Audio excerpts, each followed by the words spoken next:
How do you react when someone says small talk? How do you feel when you walk into a party or a lunch, people you don't know?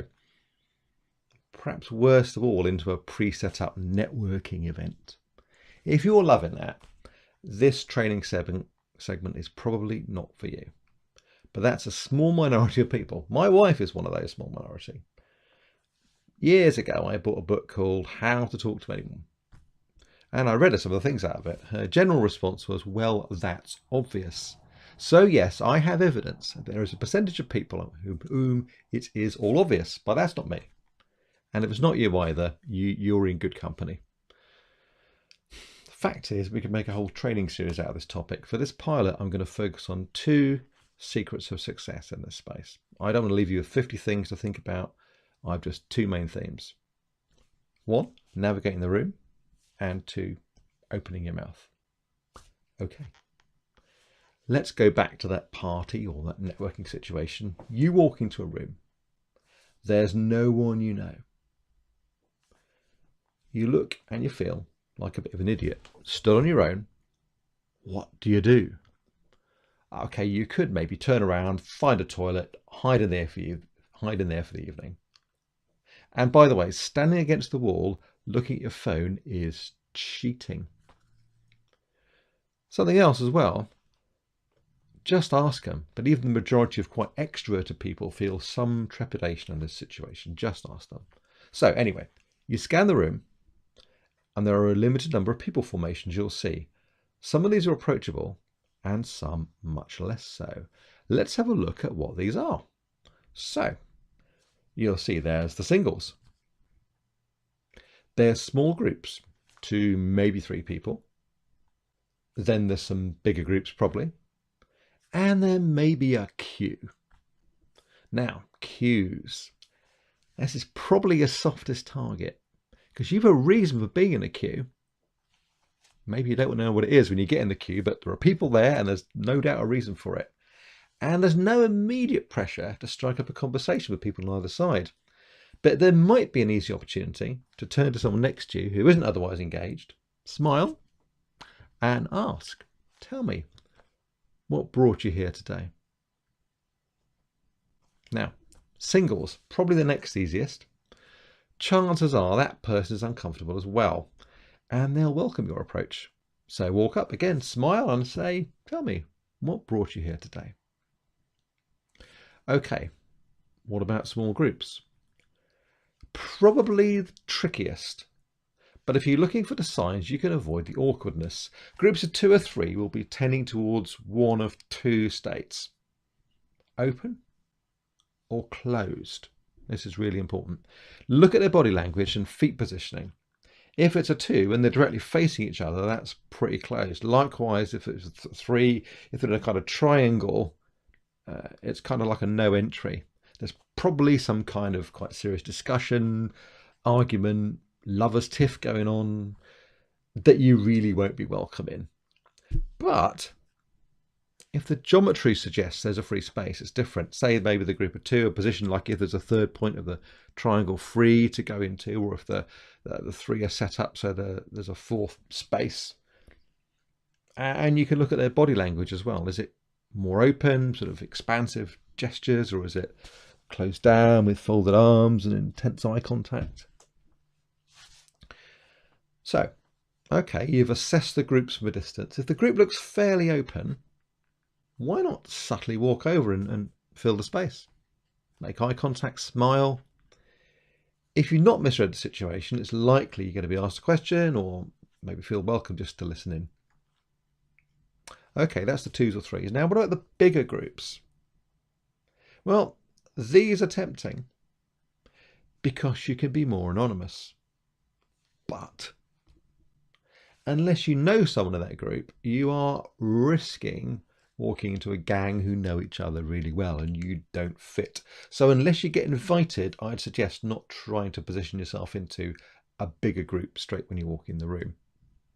Okay, so that's geography. Now what about actually talking to people? So there are whole books on this. So I'm not going to try and replicate all that, but let's just start with something simple. try this. Stop thinking about yourself, how awkward and self-conscious you feel, and think about the other person. Make yourself curious about them. What makes them tick?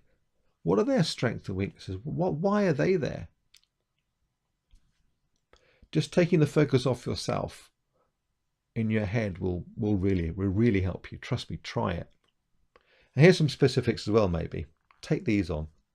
Listening is better than talking. Interested is better than interesting. Giving is better than grabbing. I could quote these and other life hacks to you, but they'll become much more natural if you've stopped first and thought about what's important to the other person, rather than thinking as a few hacks you're using to try and survive the situation. So, listening and interested. There's a few things that's going to help you with this. It's obvious, but I'll say it because maybe it isn't that obvious. Give the person your full attention. Do not touch your phone. Don't make it seem like you're trying to be somewhere else. And have a few questions in your back pocket. Make sure they're open ones as well. Not, isn't it a nice day? Yes or no. No, open questions like what and where and how. So like, what brought you to the event? What do you like best about what you do? Or again, if it's a particularly sort of networking job work situation, maybe something more involved, like what's the most important thing you've learned this year in your job? And when people respond to that and you respond and pick up with some follow-on questions, don't be in a hurry to respond with what you did that was similar or better. You can kind of get to that, but find out more about them first. I've got a young friend who's an amazing leader, and we were both chatting with a person we'd not met before. Within a few minutes, the chat was opening up to her with really important stuff, and I'm sure it came down to the simple fact that not only did she ask these appropriate questions, but those questions came from a genuine interest in that person. And it's not an immutable character trait, it's a choice. Now, what about when you get to answer questions? I mean, here you go. You know the sort of things people will ask you. Where are you from? What do you do? You're not likely to be surprised by the questions you're going to ask, so why be surprised? So you have no excuse not to go prepared with some slightly more interesting answers. And I'd say never go naked. Never go to a party or a networking situation naked. Someone says, where are you from? You say, oh, I'm from York. That is naked. How about, I'm from York and it's a really small city, but we squeeze in 3 million tourists a year.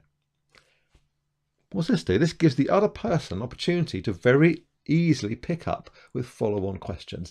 Make it easy for them to do that. Same with your job. If you have a technical job, there's just no excuse for not having thought up a reasonably entertaining answer.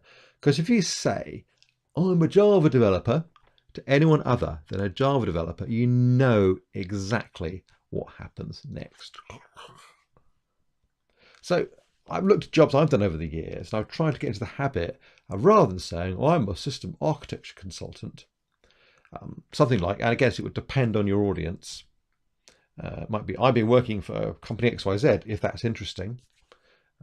Like I tend to work with banks and retailers and names people will know, so it is quite interesting, really. I'm working for company XYZ, helping them not to waste loads of money by solving the same problem again and again. So again, give something people to hook onto if they want to have that conversation, rather than just closing it down. So I'm kind of in danger of putting in too much to remember here, so I will stop. Some action points for this week. When you're out and about, do some people formation observations. Are they open or closed? Could you walk in or couldn't you? And the next place you're going to be where there's going to be someone you don't know, pre-plan 2 or 3 questions you could use to open the conversation. And likewise on the planning side, make sure you've got some non-naked answers to the home and job questions.